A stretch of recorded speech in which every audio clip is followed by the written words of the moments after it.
करो भाई शुरू।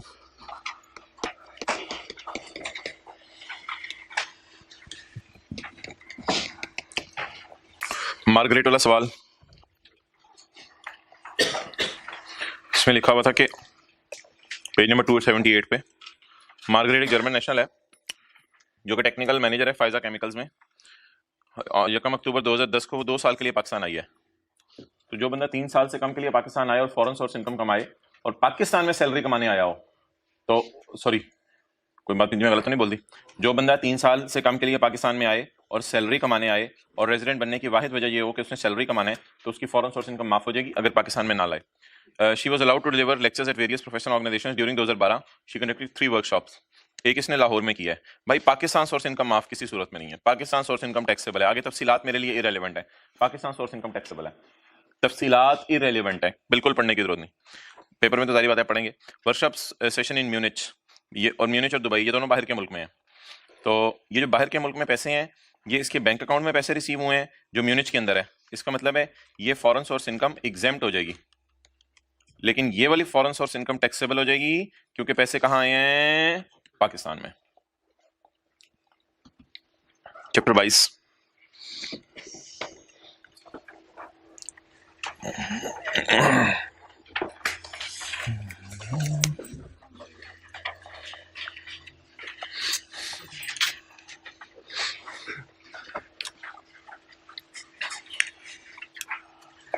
दिस एक्ट में भी कॉल्ड सेल्स टैक्स एक्ट 1990। अभी से आप रोजाना सेल टैक्स याद कर लें तो 25 से 30 नंबर का सवाल, 30 नंबर का सवाल पेपर में आ जाता है। तो 30 नंबर अगर आप यहाँ से सिक्योर कर लें और पहले 3 चैप्टर्स में से 10 नंबर ले लें आप, तो फिर भी अभी गेम आउट नहीं हुई। इसलिए इस चैप्टर को कम से कम 7 याद कर लीजिएगा।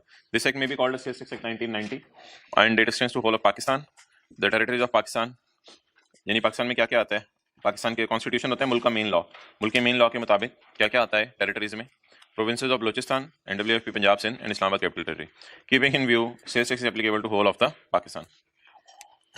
टैक्स पीरियड, यहाँ हर महीने की रिटर्न जमा करवाई जाती है, यहाँ साल की रिटर्न जमा नहीं कराई जाती। Tax period is a period of 1 month और such other period specified by board. 1 महीना होगा या ऐसा अरसा जो बोर्ड स्पेसिफाई कर दे। 1 महीने से वो ज्यादा भी हो सकता है। और बोर्ड कैसे बताएगा? With the approval of federal minister in charge. In charge का मतलब है जो इस वक्त पाकिस्तान के फेडरल मिनिस्टर हैं, इन चार्ज जो इस वक्त मौजूद हैं। और इसमें रिटर्न जमा करवाने का तरीका ये होगा कि ये चल रहा है आपका फरवरी का महीना, तो ये तारीख होगी 15 मार्च। तो फरवरी के महीने की रिटर्न आप जमा करवाएंगे, बोले कब? 15 मार्च को देना। तो फरवरी के महीने की रिटर्न आप 15 मार्च को जमा करवाएंगे। Due date for furnishing return is the 15th of the month. 15 तारीख होगी रिटर्न जमा करवाने की तारीख। Following the end of the tax month, following the, अच्छा what is the end of the tax month? 28 फरवरी। What is the end of the tax month? 28 फरवरी के बाद 15 दिन गिने, 15 मार्च। तो 28 फरवरी की रिटर्न किस दिन जमा करवाई जाएगी? 15 मार्च को। तो due date for furnishing return is 15th of the month following the end of the tax month. तो टैक्स मंथ एंड होने के बाद जो 15 दिन गुजरेंगे तो फिर फरवरी की रिटर्न जमा करवा दी जाएगी। और other date specified by board, ये इस लॉ में ना बड़ा लफ्ज यूज होगा, यानी बोर्ड अगर चाहे कुछ और कर दे। And different dates may be specified for furnishing of different parts of annexures of return. Annexures क्या होते हैं? परचेज का एनेक्जर, सेल का एनेक्जर, इंपोर्ट्स का एनेक्जर, ये आने वाले दिनों में हम पढ़ेंगे। And different dates may be specified for furnishing of different parts of annexures of return. Return के जो एनेक्जर्स हैं उनके पार्ट्स कर दिए जाते हैं। परचेज में भी परचेज कई किस्म की होती है, पंजाब से परचेज की, सिंध से परचेज की, तो एनेक्जर्स के पार्ट्स कर दिए जाते हैं। वो पार्ट्स अगर हुकूमत चाहे तो वो भी 15 को जमा कराने हैं या वो स्पेसिफाइड डेट्स को जमा करवाने हैं, वो डेट्स इसने यहाँ नहीं लिखी। अगर वो भी हमने पेपर में पूछ लिया तो हम कह देंगे बस स्पेसिफाइड डेट्स को जमा करवाने हैं। वैसे जनरल रूल क्या है? रिटर्न कब जमा करवानी है? हर महीने के गुजरने के बाद 15 दिन के अंदर अंदर 15th डे तक जमा करवानी है। 15 डे से पहले भी जमा करवा सकते हैं।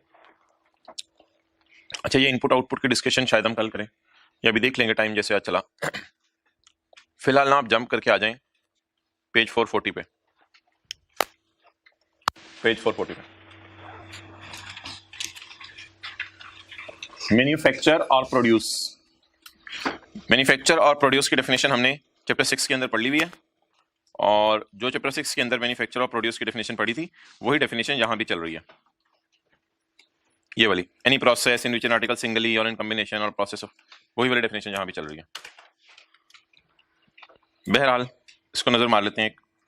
मैन्युफैक्चरिंग और प्रोड्यूस ये एक ऐसा प्रोसेस होता है जिसमें एक आर्टिकल सिंगली और in combination with other article, जैसे शीशे पे काम किया तो सिंगली काम किया और नया शीशा बन गया, ये शीशे पे, लोहे पे, टायर पे काम किया तो गाड़ी बन गई। इन विच एन आर्टिकल सिंगली और in combination with other articles is converted into another distinct article, इससे बिल्कुल नई चीज बन जाए और a product.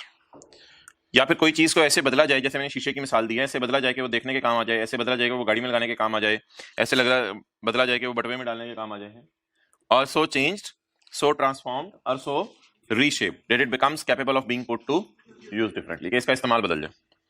And includes any process incidental और एंशिलरी। इंसिडेंटल और एंशिलरी मैंने आपको बता दिया था। इंसिडेंटल होते हैं जरूरी, एंशिलरी होते हैं मेन काम नहीं, सब्सिडरी। प्रोसेस की मिसाल, अब होंडा का एक गाड़ी के लिए टायर भी हम खुद बनाएंगे, गाड़ी के लिए टायर बनाना। अब बताएं, गाड़ी के लिए टायर बनाना, आमतौर पे तो होंडा वाले वैसे टायर बाहर से खरीदते हैं, कुछ जनरल टायर से खरीद लिए, किसी से खरीद लिए, लेकिन अगर होंडा वाले खुद ही गाड़ी के लिए टायर बनाने लग जाएं तो क्या कहेंगे, हम ऐसा काम कर रहे हैं जो कि एंशिलरी है और सब्सिडरी है। एंशिलरी क्या मतलब, जरूरी है, इसके बगैर गाड़ी बन नहीं सकती, और सब्सिडरी इंसिडेंटल, इंसिडेंटल से मुराद जरूरी है और एंशिलरी से मुराद सब्सिडरी है, यानी मेन काम नहीं है हमारा। And includes any process incidental, page 440, incidental और ancillary to the completion of a manufactured product. और process of printing, publishing, lithography, engraving. Printing press जो होती है बड़ी बड़ी, जहां अखबारों की प्रिंटिंग हो रही होती है, कार्ड्स की प्रिंटिंग हो रही होती है, इनको भी इसने क्या कह दिया, मैन्युफैक्चर, चीजें बनाना। Process and operations of assembling, mixing, cutting, diluting, bottling, बोतलों को बोतलों में डालना, बॉटलिंग, पैकेजिंग, रीपैकिंग और preparation of goods in any other manner, it all falls in the definition of manufacture. Page 440, retail price. Retail price with reference to third schedule. Retail price का context कह रहे हैं मैं third schedule के माने में use करने लगा हूं। थर्ड शेड्यूल है पेज नंबर 460।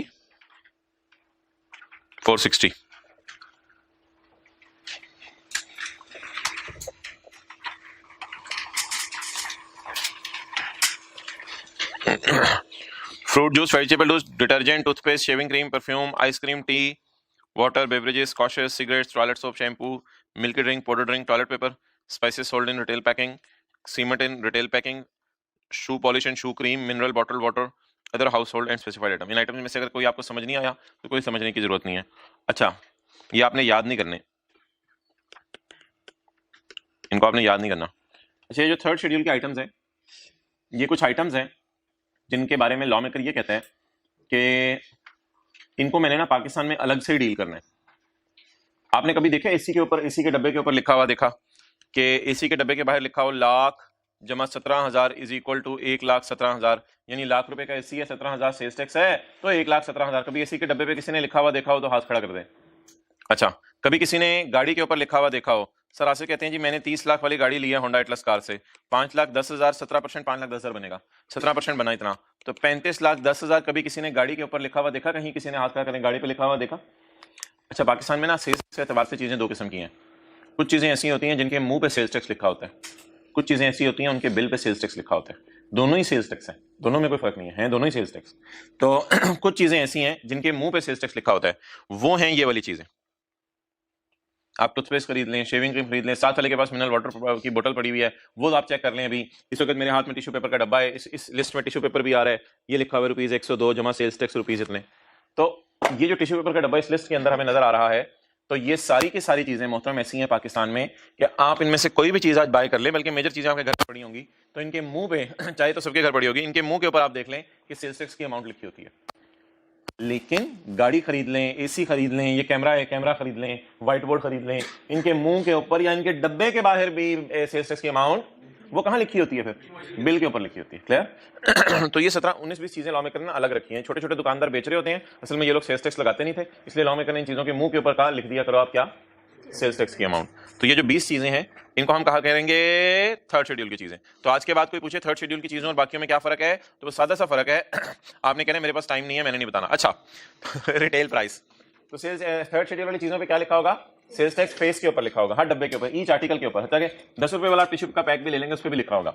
लेकिन जो दूसरी चीजें हैं थर्ड शेड्यूल के अलावा वाली, वो तो वैसे हजारों चीजें होंगी।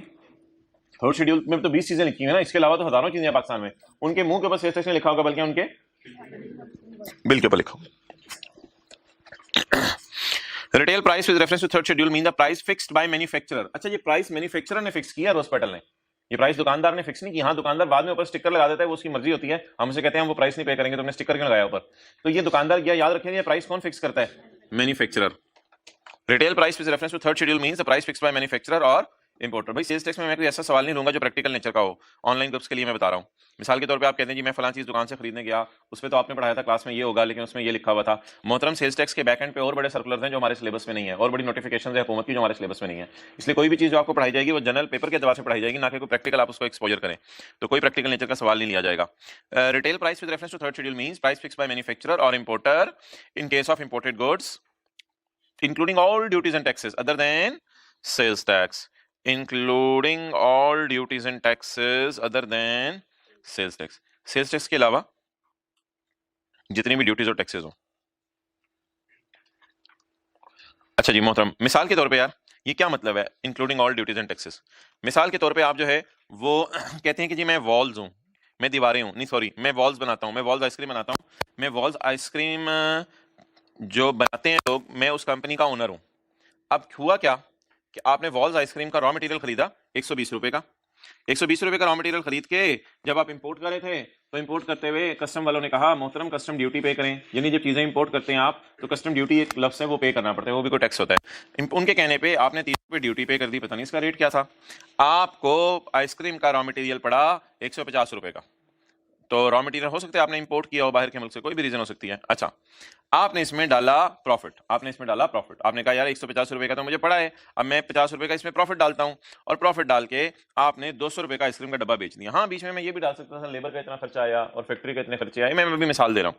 तो आपने सोचा मैं 50 रुपए का प्रॉफिट डालूं और 200 रुपए का बेचता हूँ, लेकिन पाकिस्तान की हुकूमत कहती है कस्टमर पे आपने 17% टैक्स लगाना है। तो 200 पे आपने 17% टैक्स लगाया, तो जवाब आ गया 34। अब कस्टमर को आप कितने की चीज बेचेंगे, 234 की। इस 234 को कहा जाता है कंज्यूमर प्राइस, लेकिन ये लफ्ज हमारे लॉ में, हमारे सिलेबस में नहीं है। कंज्यूमर प्राइस यानी मैंने और आपने 234 रुपए देने हैं, लेकिन इस लफ्ज को कहा जाता है रिटेल प्राइस। रेट किस पे लगता है, कंज्यूमर प्राइस पे या रिटेल प्राइस पे। तो आपको पेपर में 200 दिया होगा, आपने 200 पे क्या करना है, 17% लगा देना। जब आप 200 पे 17% लगाएंगे यू विल गेट 34। और अगर खुदा ना खास्ता कभी पेपर में कह दे कि आपको मैं 234 वाली फिगर दे रहा हूं, यानी कह दे मैं सेल्स टैक्स डाल के फिगर दे रहा हूं, तो फिर आपने क्या करना है, आपने 234 को पकड़ना है, 117 से डिवाइड करना है और 17 से मल्टीप्लाई करना है। चेक करके देख लें बेशक, 234 को पकड़ के, क्योंकि इसमें तो 17% डला हुआ है, इसमें डला हुआ है, तो ये फिगर 117 पे पड़ी हुई है, इस पे जरा 17 लगा के चेक करें, जवाब आ रहा है 34। कितनी आसान कैलकुलेशन है। 234 में सेल्स टैक्स डला हुआ है, 200 में सेल्स टैक्स डला हुआ है, डला हुआ है बोले, डला हुआ है 200 में सेल्स टैक्स डाला, तो कितना आ गया 234। 234 में सेल्स टैक्स से 17% डला हुआ है, इसका मतलब है ये फिगर शूट अप करके कितने परसेंट पे पहुंच चुकी है। ना इस तरह नहीं सोचना कि 100 और 83, ये बिल्कुल गलत बात होगी कि 100 और 83 आप सोचें कि 100 में से 17 माइनस करें 83 नहीं, ये बिल्कुल गलत ब्लंडर हो जाएगा कोई पेपर में। अगर चेक करें कैलकुलेशन, जवाब 34 अगर आ रहे तो फिर ठीक है मेरी कैलकुलेशन। 234 को डिवाइड करें 117 पे, मल्टीप्लाई करें 17 से। आमतौर पर तो पेपर में क्या होगा, 200 के ऊपर ही 17% लगाना पड़ेगा, लेकिन अगर कोई डब्बा ऐसा हमें मिल जाए, जिसमें मैं आपसे सब कुछ छुपा लूं और सब कुछ छुपा के आपको कहूं ये 120 रुपए है, ये 120 रुपए का डब्बा है, आपने 120 रुपए देने हैं। अब 120 रुपए का ये डब्बा है, तो 120 को अगर आप डिवाइड करेंगे 117 से, और क्योंकि 120 रुपए इस डब्बे पे वो प्राइस लिखी हुई है जो मैंने आपने देनी है, अगर 120 रुपए को डिवाइड करेंगे 117 से, मल्टीप्लाई करेंगे 17 से, तो क्या जवाब आ रहा है 17.4। ये देख लें 17.44 इस पे लिखा हुआ है, 17.44 इस पे सेल्स टैक्स है। तो इसलिए मोहतरम सेल्स टैक्स कैसे कैलकुलेट करेंगे, आमतौर पे तो पेपर में हमें 17% ही लगाना पड़ेगा, लेकिन अगर कभी पेपर में कह दे मैं सेल्स टैक्स डाल के अमाउंट दे रहा हूं, तो फिर उसमें से सेल्स टैक्स कैसे निकालना पड़ेगा, बोलें, डिवाइडेड बाय 117 और मल्टीप्लाइड बाय 17। ये कैलकुलेशन मुश्किल तो नहीं लगी, चलिए नोट करें ना जल्दी, हद होगी। अच्छा, जैसे रिटेल प्राइस क्या है, रिटेल प्राइस 200 रुपए, रिटेल प्राइस का लफ्ज याद रखना है, रिटेल प्राइस क्या है 200 रुपए, और कंज्यूमर प्राइस क्या है जिसपे मुझे आपको चीज बिकनी है 234। ये मिसाल ना नोट करनी है ताकि आपको याद रहे, इसी तरह की मिसाल एक और करनी है, इसको आप अच्छे खूबसूरत से नोट कीजिएगा ताकि ये बात याद रहे कि आपने बुक में लिखी हुई है।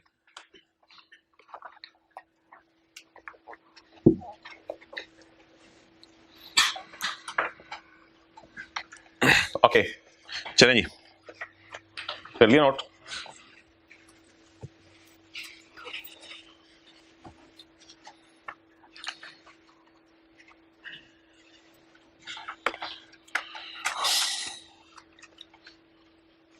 ₹100 की 120 रुपए की चीज बाहर से मुल्क से मंगवाई, कस्टमर वालों को पे किया 30 रुपए, प्रॉफिट कमाना है 50 रुपए, 200 की चीज स्वतः बेचेंगे। इमरान खान ने कहा 200 की नहीं बेचनी, 234 की बेचें।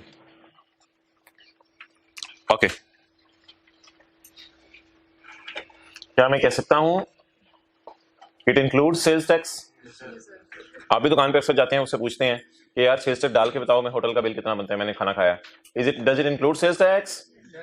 Is it exclusive of sales tax? इसमें सेल्स टैक्स शामिल? It exclude sales tax and it include sales tax. अच्छा, रिटेल प्राइस की डेफिनेशन क्या है यार? Retail price means the price fixed by manufacturer. Manufacturer price fix करता है including all duties and taxes other than, ये तरह लफ्ज ना देखें, आप समझ आ रहे हैं आपको? Retail price include all duties and taxes excluding sales tax. Done? दोबारा देखें, retail price include all duties and taxes except sales tax नहीं डाला होता तो रिटेल प्राइस का लॉ मेकर किस कॉन्टेक्स्ट में यूज कर रहा है? सेल्स टैक्स डाल के जो हम पैसे पे करते हैं उनके लिए यूज करे या सेल्स टैक्स डालने से पहले वाली प्राइस के लिए यूज कर रहा है? तो रिटेल प्राइस का मतलब अगर आ जाए पेपर में तो याद रखिएगा ये वो प्राइस होगी जो सेल्स टैक्स डाले बगैर है, और ये वो प्राइस है जिसपे कोई ब्रांड या article should be sold to general public. मैंने माना जनरल पब्लिक को 200 का नहीं बेचा जाता, जनरल पब्लिक को पता है उसके बाद इसमें सेल्स टैक्स डालना है, लेकिन जनरल पब्लिक को रिटेल प्राइस की मद में कितने पैसे लिए जाएंगे? 200। अच्छा, ये अब दूसरी बात पाकिस्तान में हो नहीं रही, लेकिन अगर कभी खुदा ना खासा हो जाए तो फिर लॉ मेकर कहते हैं मैं क्या करूंगा? पता चले एक आइसक्रीम का डब्बा लाहौर में बिक रहा है 200 रुपए का और वही आइसक्रीम का डब्बा कराची में बिक रहा है 220 का। अब एज्यूम किया जाएगा कि लाहौर वाले डब्बे भी 220, तो लॉ मेकर ये पसंद करे कि आप रिटेल प्राइस पूरे पाकिस्तान के लिए एक ही फिक्स करो। लेकिन अगर कोई बंदा दो नंबरी करे कि लाहौर में यही आइसक्रीम 220 रुपए की बेच रहा हो, 200 की बेच रहा हो, रिटेल प्राइस की बात कर रहा हूं, लाहौर में यही 200 की बेच रहा हो और कराची में यही 220 की बेच रहा हो, तो एज्यूम किया जाएगा लाहौर में और कराची में कितने की बेची? 200, और आप 17% लाहौर वाली सेल पे भी कितने परसेंट लगेगा? 220 वाली पे। Done? Where more than one price is fixed for same brand. ऐसा होता नहीं है वैसे, where there more than one price is fixed for same brand, highest price will be taken as retail price.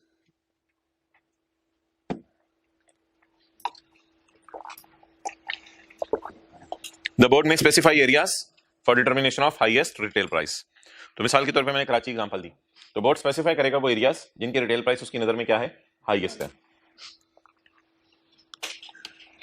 5AB कौन सी industry जी? Cottage industry. Cottage industry एक manufacturing concern है। अच्छा, कॉटेज क्या होती है? छोटी इंडस्ट्री, बड़ी इंडस्ट्री? छोटी इंडस्ट्री, कॉटेज इंडस्ट्री एक मैन्युफैक्चरिंग कंसर्न होता है which fulfils each of the following condition. Each का क्या मतलब है?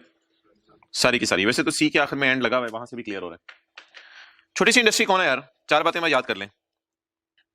जिसके पास बिजली का कनेक्शन या इंडस्ट्रियल गैस का कनेक्शन ना हो।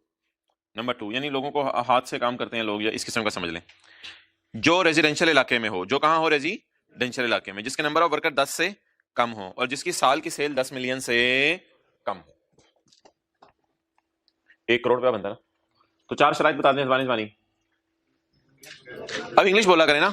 Does not have industrial gas connection, it is located in residential area and does not have a labour more than 10 तक हो सकती है, does not have a sale more than annual sale from all supplies. All supply means हर किस्म की sale, जितनी भी sale कर रहा है। डज नॉट एक्सीड, इस इंडस्ट्री को क्या कहा जाएगा?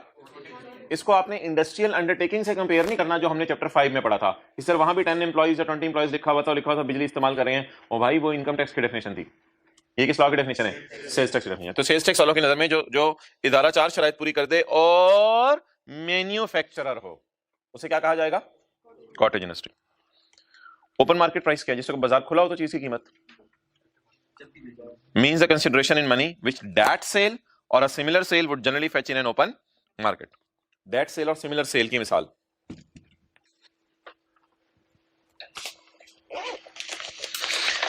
अब मिसाल के तौर पे एक दुकानदार है, वो कहता है कि यार मैंने पूरा साल ना ब्लैक मार्कर बेचे हैं।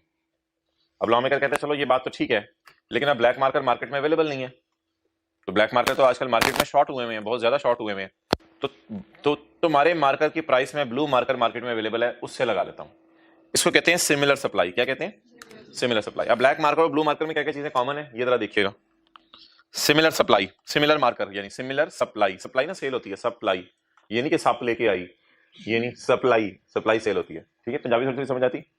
नहीं, सप लेके आई नहीं समझ आया, सांप लेकर आई, अच्छा। Supply, supply in relation to open market price of goods means supply open market goods, sorry, similar supply in relation to open market price of good means any other supply। इसके लिए ये मार्कर any other supply है, इसके लिए ये marker similar है या same है? सिमिलर है, मिलता जुलता है, बिल्कुल सेम नहीं है। इट इज अ सप्लाई, मिलती जुलती supply. Means any other supply of goods which closely or substantially resembles। closely means 100% resemble करे, substantially means 90-95% resemble करे। which closely or substantially resembles। characteristics दोनों लिखते हैं। क्वांटिटी, ये भी मैंने हाथ में एक पकड़ा हुआ है, ये भी हाथ में एक पकड़ा हुआ है, ये नहीं कि ये ब्लू मार्कर दो हाथ में पकड़ के इसकी प्राइस से कंपेयर करूं, दोनों की क्वांटिटी मैंने सेम रखी हुई है। कंपोनेंट्स, दोनों के अंदर प्लास्टिक यूज हुआ है, ये नहीं कि ये सोने का बना हुआ है और ये प्लास्टिक का बना हुआ है। And materials, components and materials एक ही चीज होती है, अंदर क्या सामान इस्तेमाल हुआ है। ऑफ द अफोरमेंशन गुड, अफोरमेंशन गुड से यहाँ क्या मुराद है? Black marker. अफोरमेंशन जिनका जिक्र हो रहा है in relation to open means any other supply of goods, any other supply, other supply से क्या मुराद है? Blue marker. ब्लू मार्कर देखें, मैं ब्लू मार्कर भी ब्लैक में लिख रहा हूं, अच्छा जी, ब्लू मार्कर। तो सिमिलर सप्लाई क्या होती है जी? Similar supply in relation to open market means the blue marker which closely और substantially resembles the characteristics, quantity and materials of the black marker। aforementioned goods का मतलब है जिनका जिक्र करना चाह रहे हैं हम, इससे पहले जिनका जिक्र हुआ, aforementioned goods। Open market price क्या होती है? अब पढ़े ओपन मार्केट प्राइस क्या होती है। Open market price the consideration in money which that marker, लिखे ना, which that marker, marker marker marker मार मार के सुबह का बच्चों को इधर बिठाया हुआ, तू इतनी लेट आया। Open market price means the consideration in money which that marker, और हम मिलता जुलता मार्कर, साथ वाले की तरह देखिए, marker means consideration in money which that marker, और ऊंची ऊंची घर में बोलना है व्हिच दैट मार्कर और similar marker would generally fetch in open market, यानी कि बाजार में ले जाएं, जो प्राइस इसकी लगेगी वो प्राइस। अच्छा जी, next supply chain. Supply chain, लड़के तो चेन नहीं पहनते ना, मैं आजकल के लड़कों की बात नहीं कर रहा, वैसे बात कर रहा हूं। अच्छा वाला अल्लाह ने मर्द बनाया हुआ है। सप्लाई चेन, सप्लाई चेन क्या होती है जी? इंपोर्टर चीजें इंपोर्ट करता है, इंपोर्ट करके किसको देता है? मैन्युफैक्चरर को।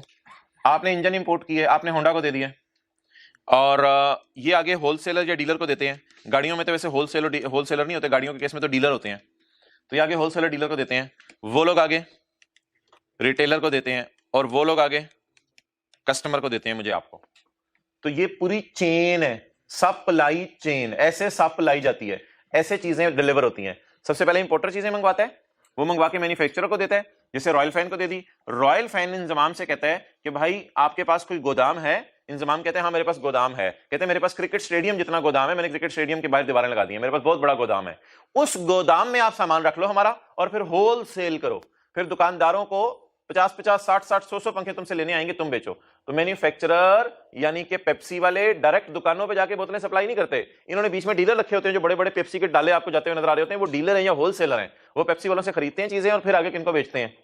रिटेलर को, और रिटेलर कस्टमर को बेचता है। It is all called as supply chain. लेकिन इसमें जो मैं डेफिनेशन पढ़ने लगा हूं, उसमें किसी का जिक्र नहीं है, उसमें पहले बंदे का जिक्र है और आखिरी का जिक्र है, उसमें बीच वालों का जिक्र नहीं किया उसने। लेकिन चेन हमें तो पता होनी चाहिए कि गोल्ड की है या। अच्छा, इंपोर्टर, मैन्युफैक्चरर, होलसेलर, रिटेलर और कस्टमर। इसमें से अभी तक हमने मैन्युफैक्चरर की डेफिनेशन पढ़ी है बस। जा रहे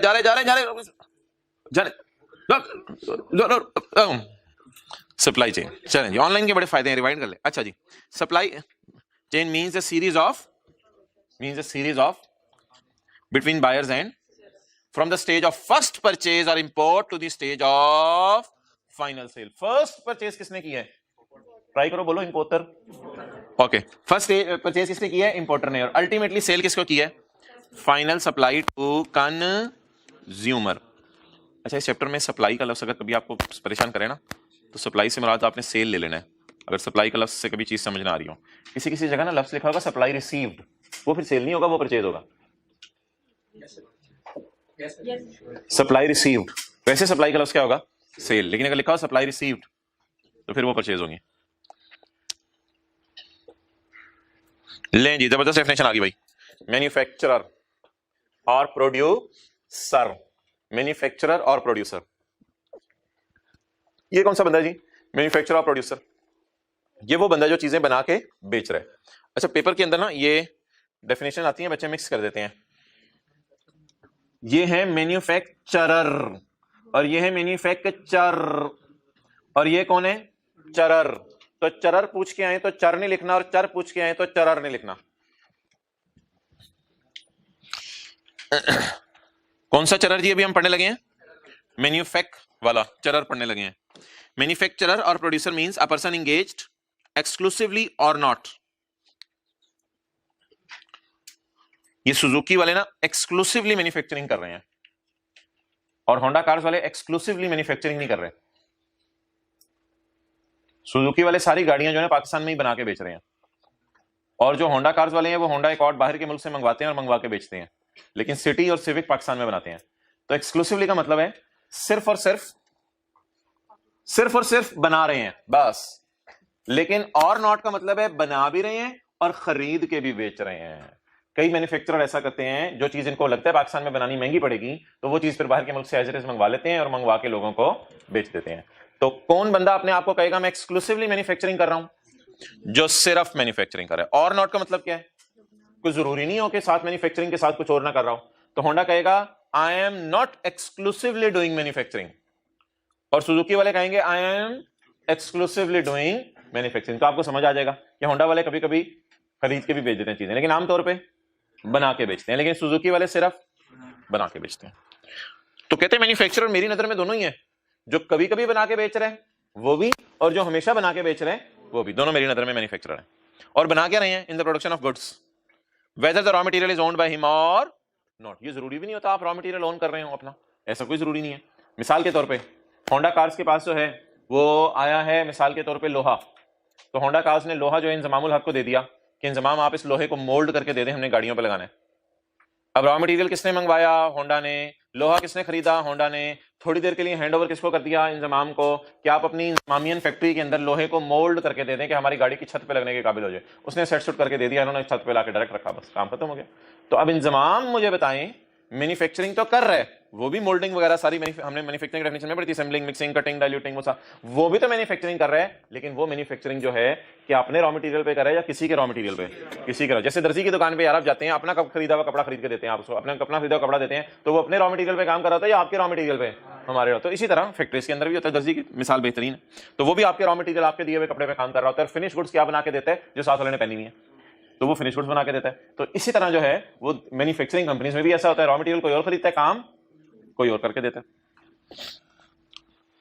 शैल इंक्लूड्स, वो ये तो रेपिटेशन है, ऊपर पड़ा है। Who by any process assemble mix cut dilute bottle packages repackages goods in any other manner. अच्छा, असाइनी इन बैंकरप्सी एक नाम ये है, दूसरा नाम है लिक्विडेटर। हमने कहा हमें समझ नहीं आई ये दोनों कौन होते हैं। कहते डेफिनेशन मेरी तरफ से, any person who dispossess of assets of manufacture in a fiduciary capacity. Fiduciary capacity क्या होती है? लॉ ने लगाई है कैपेसिटी। मुझे बता दें, क्या कभी ऐसा हो सकता है कि कोई बंदा बैंक करप्ट हो जाए? बैंक करप्ट क्या होता है? अब वो हाथ खड़ा कर दे मैं दिवालिया हो गया, मैं बैंक का लोन वापस। तो जो बंदा ये दावा करे कि मैं बैंक का लोन वापस नहीं कर सकता, उसे क्या कहा जाएगा? उस बंदे का दिवालिया हो गया, बैंक करप्ट हो गया। तो जब बंदा बैंक करप्ट हो जाए, मिसाल के तौर पे रॉयल फैन का ओनर कहता है मैं बैंक करप्ट हो गया, तो बैठा ना हो इधर। अच्छा, रॉयल फैन का ओनर कहते हैं मैं बैंक करप्ट हो गया। अब जब वो कहते हैं मैं बैंक करप्ट हो गया, तो क्या ऐसी सूरत के अंदर जो है वो मोहतरम सोच के बताएं कि जैसे ही वो कहेगा मैं बैंक करप्ट हो गया, तो हुकूमत वाले अपना बंदा भेज देते हैं। उस बंदे का नाम होता है लिक्विडेटर या असाइनी, क्योंकि उसे असाइनमेंट दी गई है ना, असाइनमेंट इन बैंकरप्सी, यानी बैंकरप्सी रॉयल फैन की हो गई है, किसी को असाइनी के तौर पे भेजा गया है। मिसाल के तौर पे हुकूमत वाले कुछ शरीफ सा बंदा ढूंढते हैं, और कुछ शरीफ सा बंदा ढूंढ के सकलैन मुश्ताक भाई आप इधर आए यार, आप चले जाएं, आपका काम लिक्विडेशन है या आपका काम है बैंकरप्सी की असाइनमेंट आपको दी गई है। अब इसमें होगा क्या कि सकलैन मुश्ताक भाई लिक्विडेटर के तौर पे आके बैठ जाएंगे रॉयल फैन के दफ्तर और ओनर को कहेंगे भाईजान आप साइड पे हो जाएं, जरा मेरे साथ ही बैठे रहे लेकिन आप साइड पे हो जाएं, अब आपके सारे बिजनेस के एसेट्स हम एक एक करके बेचने लगे, क्या लैंड, क्या बिल्डिंग, क्या मशीनें, क्या ये, हत्ता के ओनर कहेगा मुझे भी नहीं तुम्हें नहीं बेचे। तो ये एक करके चीजें बिजनेस की बेचे जाएंगे और एंड पे जो पैसा बचेगा उससे अगर इतना हुआ कि बैंक का उधार वापस कर सके वो कर देंगे, क्रेडिटर को पेमेंट कर देंगे, बिजली के बिलों की पेमेंट कर देंगे।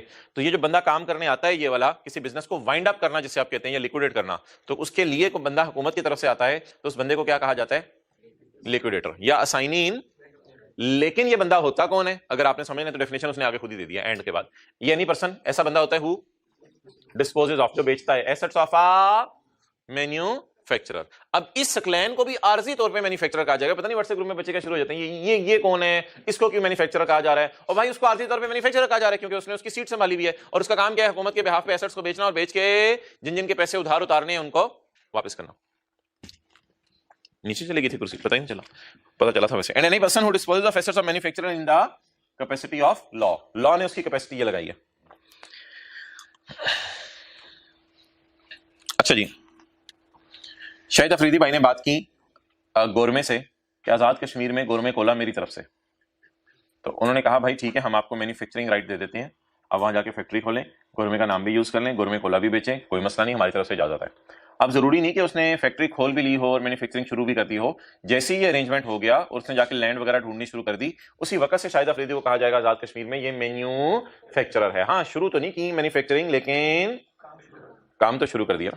जैसे किसी की मंगनी होती है आप लोग कहते हैं ये हमारी कैटेगरी से निकल गया बच्चा, तो इसी तरह अभी हुई तो नहीं शादी लेकिन फिर भी आप कहते हैं अब ये हमारे वाला नहीं रहा। पॉइंट सी, एनी पर्सन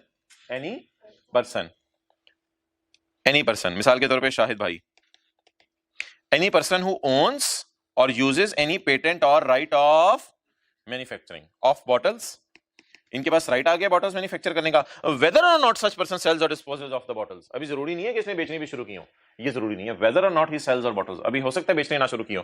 क्या बजाय ना बेचने की, उसके बिजनेस का स्टार्टअप है अभी तो वो लैंड बिल्डिंग ढूंढेगा, बंदों की हायरिंग करेगा, मशीनें खरीदेगा, फिर बाद में कहीं जाके शुरू करेगा, लेकिन मीनवाइल जितना अर्सा वो ये काम करता रहेगा स्टिल उसको क्या कहा जाएगा? चरर। ओके अच्छा, आने वाले दिनों में हम पढ़ेंगे ये कौन होता है मैन्युफैक्चरर कम एक्सपोर्टर,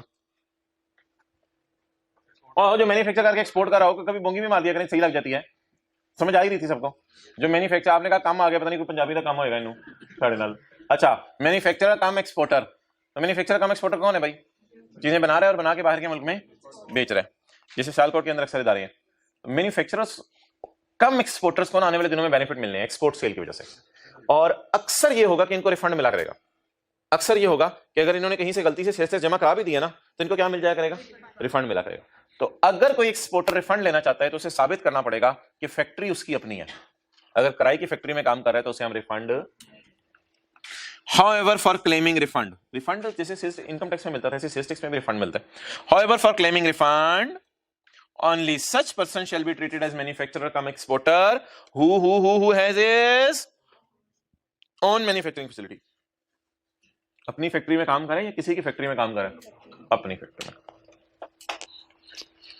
चलें जी बस ठीक है, काफी है, एक न्यूमेरिकल सा करें, आ जाए पेज 437 पे।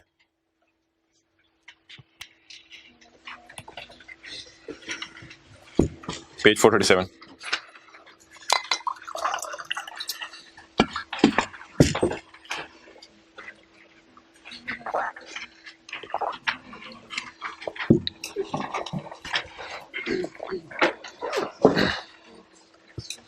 ओके।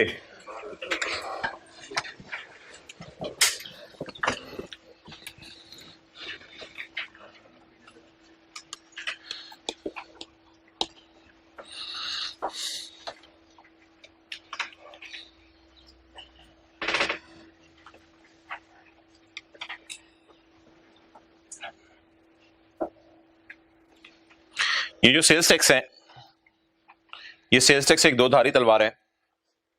ये इनकम टैक्स की तरह नहीं है कि साल के एंड पे बिजनेसमैन गया और जाकर पैसे जमा करवा दिए। ऑडियो रिकॉर्डिंग भी आप कर सकते हैं इस चीज की ताकि बातें आपको याद रहें। तो ये जो सेल्स टैक्स है इनकम टैक्स की तरह नहीं है कि साल के आखिर में बिजनेसमैन कहता है कि जी मैंने 1 लाख रुपया कमाया है उस पर 0% टैक्स है, या मैंने 10 लाख कमाया उस पर 5% टैक्स है। तो ये इनकम टैक्स की तरह नहीं है, ये सिंगल धारी तलवार नहीं है, ये दो धारी तलवार है। ऐसी तलवार है जिसके दोनों साइड के ऊपर जो है वो बंदा मारा जा सकता है।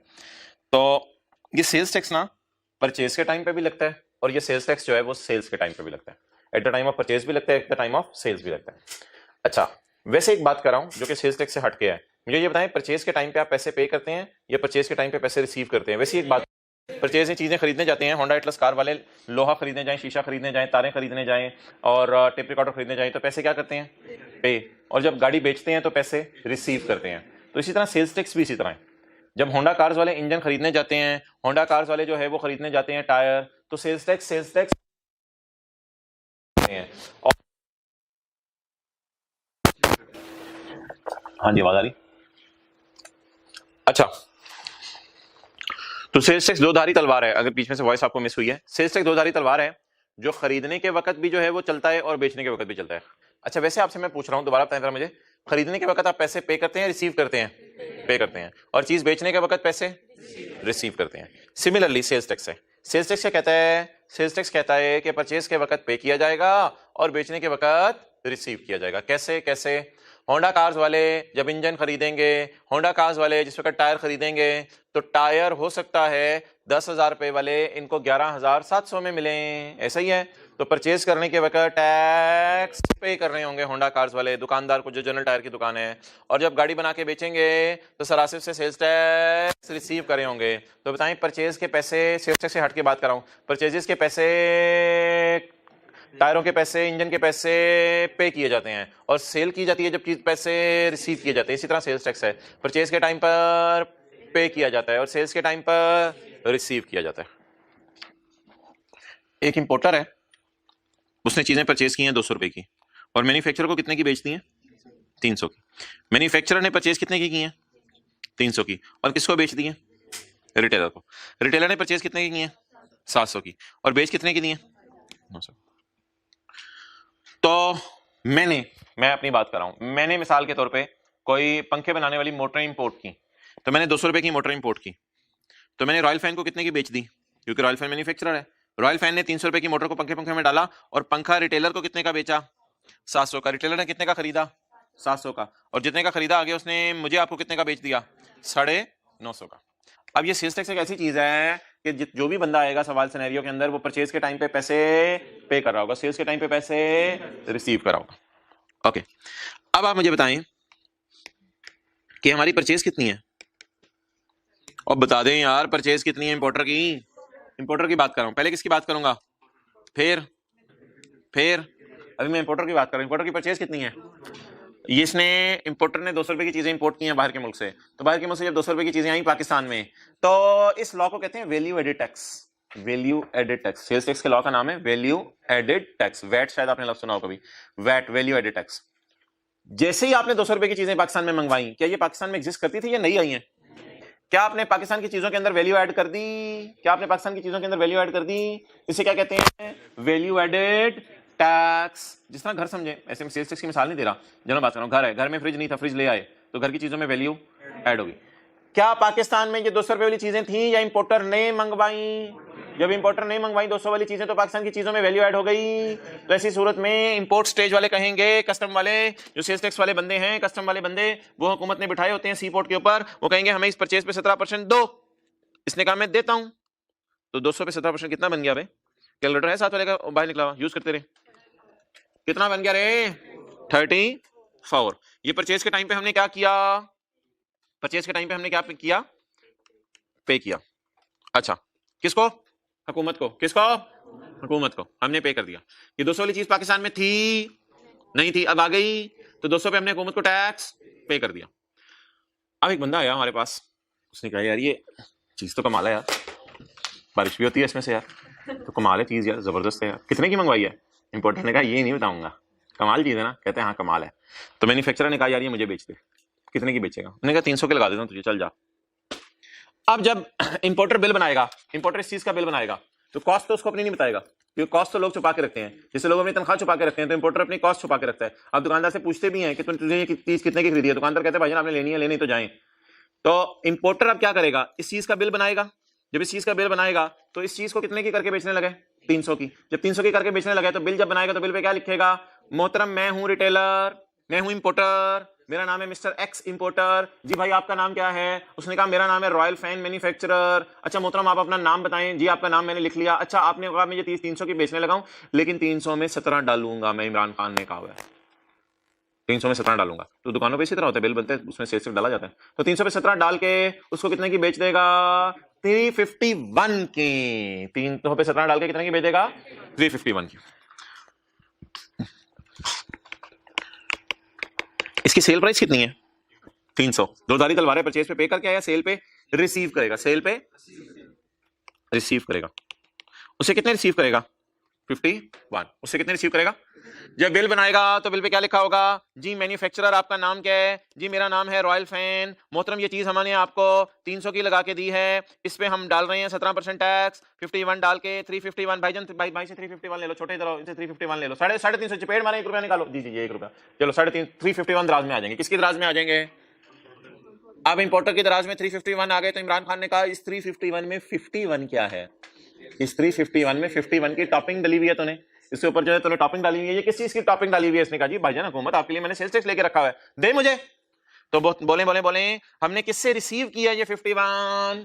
किससे रिसीव किया 51? मैन्युफैक्चरर से। लेकिन इमरान खान को हम कहेंगे 34 रुपए माफ कर दे, वो मैं पहले दे आया हूं। इमरान खान कहेगा 17 तो दे दे। ये 17 पेबल टू गवर्नमेंट होगा, पेबल टू गवर्नमेंट होगा, इस तरह पेबल टू गवर्नमेंट होगा। ये 17 मैंने आप हुकूमत को जमा करवाना होगा जिस वक्त मैं ये चीजें बेचूंगा, क्योंकि ऑलरेडी मैं कितना पे कर आया हूं। ये 17 मैं पता क्यों जमा करवा रहा हूं? द रीजन इसके मैंने पाकिस्तान के गुड्स में वैल्यू ऐड कर दिया। पाकिस्तान में चीजें कितने रुपए की थी भाई? अब आपकी टेंशन चाहिए मुझे? पाकिस्तान में ये चीजें कितने किस्म की, कितने रुपए की थी? 200 की थी। मैंने कितने की करके बेची? 300 की। जब मैंने 200 वाली चीज पाकिस्तान मंगवाई थी तो वो पाकिस्तान तो थी नहीं। 34 में उस वक्त दे आया था हुकूमत को, ठीक है 34 में उस वक्त दे आया था हुकूमत को। तो 34 मेरी जेब से। अच्छा आप ना आउटफ्लो सोचते रहने, इंपोर्टर की जेब से 34 गया, 34 हुकूमत के खजाने में पहुंच गया इंपोर्ट करते ही। फिर इंपोर्टर के पास कौन आया? मैन्युफैक्चरर ने कहा कितने का लगाएगा? आपने कहा 300 का लगाऊंगा। मैन्युफैक्चरर ने कहा चल बेच दे। आपने मैन्युफैक्चरर से कितना रिसीव किया? 51। जब आपने मैन्युफैक्चरर से 51 रिसीव किया तो 51 रिसीव करते ही इमरान खान ने कहा 51 मुझे दे दे। आपने कहा इसमें से मैं कितना ऑलरेडी तुम्हें दे आया हूं? 34। तो इसको टैक्स क्रेडिट समझ ले, आपको इतना टैक्स माफ हो जाएगा, इतना टैक्स माफ हो जाएगा। और इन द एंड आप पे कितना करेंगे? 17। और इंपोर्टर पे सेल्स टैक्स का बर्डन नहीं पड़ा। सेल्स टैक्स जो है ना, ये बर्डन दुकानदारों पे नहीं डालता, ये बर्डन आ जाके मुझे कंज्यूमर पे पड़ेगा। जब मैं बाजार जाके चीज खरीदूंगा मुझे महंगी मिलेगी। तो माने ना माने इंपोर्टर पे बर्डन पड़ा ही नहीं। इंपोर्टर पे कैसे नहीं बर्डन पड़ा? इंपोर्टर ने 34 रुपए दे दिए थे, फिर नहीं तरतीब से सोचे 34 रुपए किसको दिए थे? कस्टम पोर्ट के ऊपर, सी पोर्ट के ऊपर 34 रुपए दे दिए थे। फिर 34 रुपए दे दिए सेल्स टैक्स। जब ये चीज आई पाकिस्तान में तो इसने बेची, बेच के बिल में डाल के 300 लिए या 351 लिए? इस 351 में 51 किस मद में लिया? जब 51 सेल्स टैक्स की मद में लिया तो 51 अपनी जेब में डाला, बिल्कुल जेब में डाला। इमरान खान ने कहा यार ये 51 मुझे दे दे। आपने कहा 34 तो पहले ही दे आया हूं। अब 300 वाली चीज पे 351 ही टैक्स, 51 ही टैक्स बनता है। 34 पहले दे आया हूं, बाकी 17 मेरी तरफ से लेने। पेबल टू गवर्नमेंट कितना होगा? तो इंपोर्ट करते हुए चीजें कितना पे किया? 34। अब कितना पे करेंगे? 17। टोटल हुकूमत के पास कितना पहुंच गया? 51। अगले बंदे का जरा सोच लें क्या करना है। कौन किसके पास जाएगा, कौन बिल बना के देगा, कौन किससे पैसे मांगेगा, कौन कहेगा, क्या कहेगा? जरा 1 मिनट की खामोशी इख्तियार करके सोचें। अब चीज किसके पास पड़ी है, किसको बेचेगा कौन? कैलकुलेशंस में नहीं पढ़ना, इस चक्कर में पढ़ें कि कौन किसको कितने पैसे देगा और फिर हुकूमत के पास कितने पैसे जाएंगे। सोच लें तो हाथ खड़ा करते रहे। हाथ खड़ा करने का मतलब होगा आपसे पूछा जाएगा ये बात आपको समझ आ गई है या नहीं। 3 हाथ खड़े हुए हैं पूरी क्लास में, बाकी लोग भी हाथ खड़ा करते नहीं पूछा जाएगा। हाथ तो खड़ा कर देना। हाँ वो सारे हाथ खड़े हो गए माशाल्लाह। घबराते क्यों हैं? जो चीज पता है उसको बताने से घबराते क्यों? टीचर तो नहीं घबराते, टीचर नहीं बनना आपने। अच्छा जी भाई आप बता दें, आपने हाथ खड़ा किया था लास्ट में। हाँ जी हाँ पहले यहां तक आप मुझे सॉल्व करवा दो। इसने परचेज के मौके पे कितना पे किया है? पे 51। अभी मैं ये नेगेटिव साइन के साथ नहीं लिख रहा, बस आपके सामने वैसे ही लिख रहा हूं। तो मुझे बताएं जब ये मैन्युफैक्चरर आएगा तो मैन्युफैक्चरर बिल लेके आएगा, तो बिल अपनी जब ये मैन्युफैक्चरर जो है वो मटेरियल लेके आएगा, मटेरियल आके रखेगा तो बेगम कहेगी ये क्या है? वो कहेगा छोड़ बेगम तेरे काम की चीज नहीं है। ये फिर भी क्या है? इस पे क्या कितना सेल्स टैक्स पे करके आए हो? वो कहेगा मैं इस पे 51 पे करके आया हूं। तो मोहतरम ये तो 51 पे कराया, तो इसकी तो ये परचेज है। बोले परचेज, इसकी तो ये परचेज है। तो परचेज पे कितना पे कराया? अब इसको टेंशन पड़ी हुई है, मेरा 51 जाया हो गया। मैंने 300 रुपए की चीज खरीदी थी और मुझे कितने की पड़ी, 351 की। अब इसको टेंशन पड़ी हुई है, अब इसको समझ नहीं आ रही कि 51 का बर्डन मैं कैसे शिफ्ट करूं किसी और पे।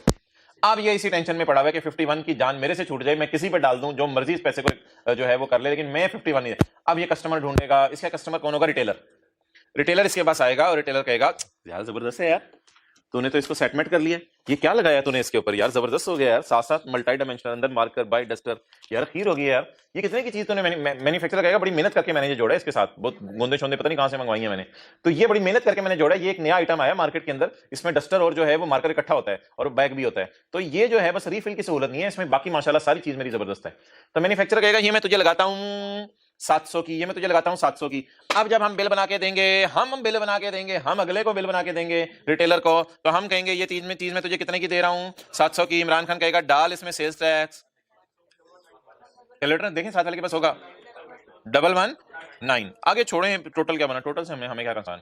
तो अब बोलें वैसे मेरी जेब में कितने पैसे आ जाएंगे, 819। इसमें मैंने कितना रिसीव किया, 119।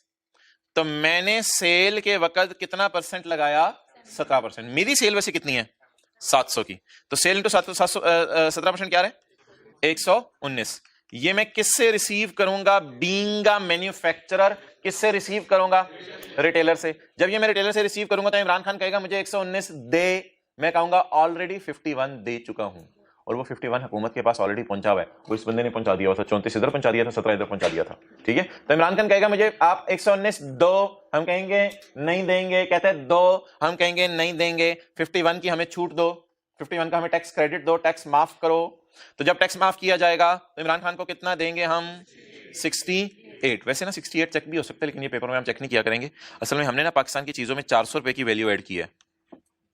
पाकिस्तान में जो चीज 300 की थी उसको महंगा करके कितने की बेचा है, 700 का।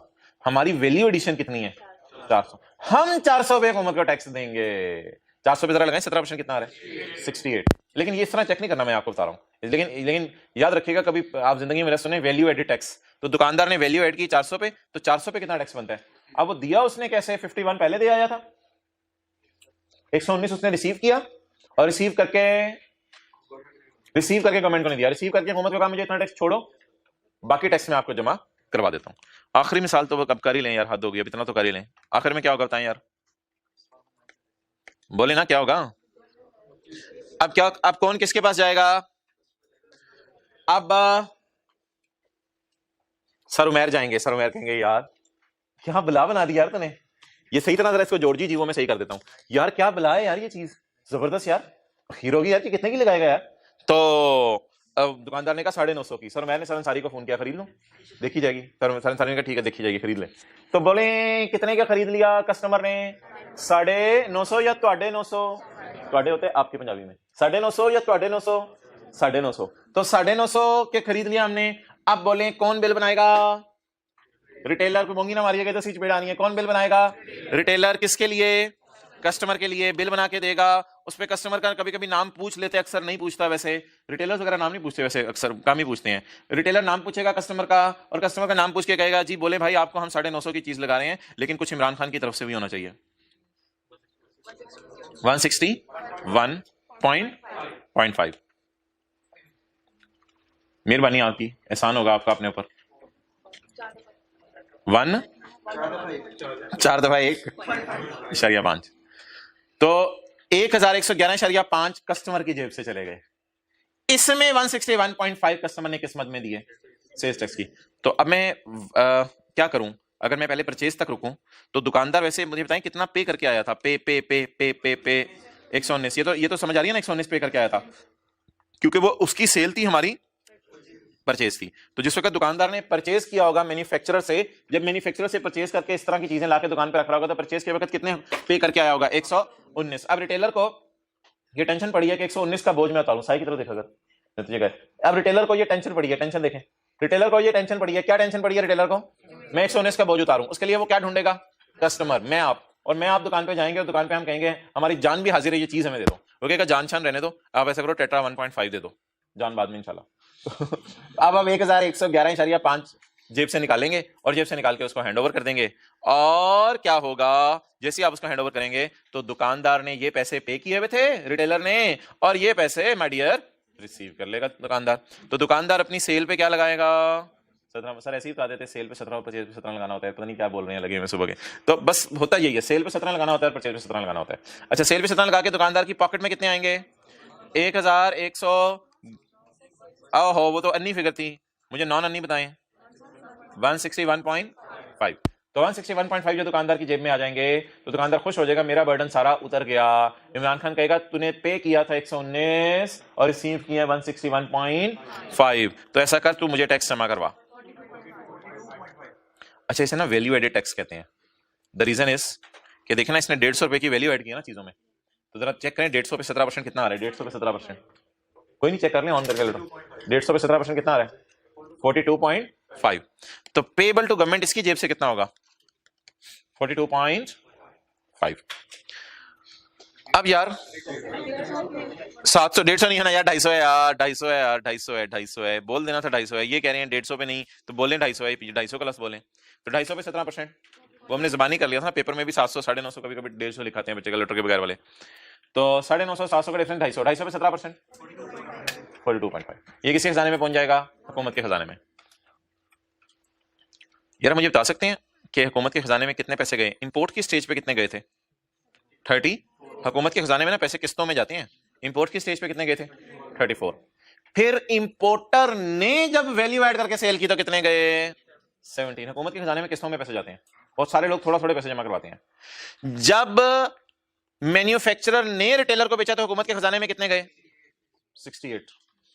जब रिटेलर ने मुझे आपको बेचा तो हुकूमत के खजाने में 161 नहीं गए भाई, हुकूमत के खजाने में कितने गए, 40 टोटल। तो हुकूमत को बस 161.5 चाहिए था, जो मेरी 950 पे प्राइस बनती है, वो हुकूमत के पास किस्तों में पहुंच गया। मैन्युफैक्चरर ने वैसे इसमें ना 2 दफा रोल प्ले किया, ऐसी बात करो, मैन्युफैक्चरर ने 2 दफा रोल प्ले किया। असल में मैन्युफैक्चरर ने 2 दफा वैल्यू एडिशन किया है। एक दफा वो पाकिस्तान लाया, उस वक्त भी वैल्यू एडिशन है, और फिर पाकिस्तान लाके किसी को बेचा, वो भी वैल्यू एडिशन है। लेकिन फिर जो हमारा मैन्युफैक्चरर था उसने एक ही दफा वैल्यू एडिशन की, कैसे, उसने आगे किसको बेच दिया, और रिटेलर ने एक दफा वैल्यू एडिशन की, खरीदी भी चीज किसको बेच दी, कस्टमर। तो इंपोर्टर की तरफ से कितनी दफा टैक्स जा रहा है। बहरहाल इंपोर्टर की टैक्सेशन कोई ऐसा हमारे सिलेबस में नहीं है, इस तरह न्यूमेरिकल्स में की तरह बेस बस हल्की सी बनानी थी, तो इसी को कल रिवाइज करेंगे। इसमें व्हाट्सएप में आपने कोई सवाल नहीं पूछना इसके बारे में, कल क्लास में दोबारा आके मैं इन चीजों को सारा दोबारा करवाऊंगा। इसमें यार कुछ नाम लिखे हुए हैं, इनसे आपको परेशान नहीं होना। नाम क्या लिखे हुए हैं बोले, मुश्किल मुश्किल से, इनपुट और आउटपुट। अभी छोड़े इंशाल्लाह, इनपुट आउटपुट की कल बात करेंगे। वैसे आपको क्या लगे आउटपुट क्या होता है, सेल इंटू 17%। वैसे कुछ बच्चे रट्टा भी मार लेते हैं, आउट सेल पे चीजें आउट होती हैं, तो इसलिए नाम याद रहे आउट। इनपुट परचेज पे चीजें इन होती हैं, तो ठीक है, ये जिस तरह डेबिट क्रेडिट मुश्किल से लफ्ज थे ना, अब मैकेनिज्म से देखें कितना आसान है। लेकिन डेबिट क्रेडिट की तरह टैक्स वालों ने भी ओए आउटपुट, ओए इनपुट, हमने कहा ये क्या होता है यार, बाद में पता चला सेल इंटू 17%। और इनपुट क्या होता है बोले, परचेज इंटू 17%। साथ वाले को मुस्कुरा के देखें। चलो क्लास खत्म करो यार, खत्म।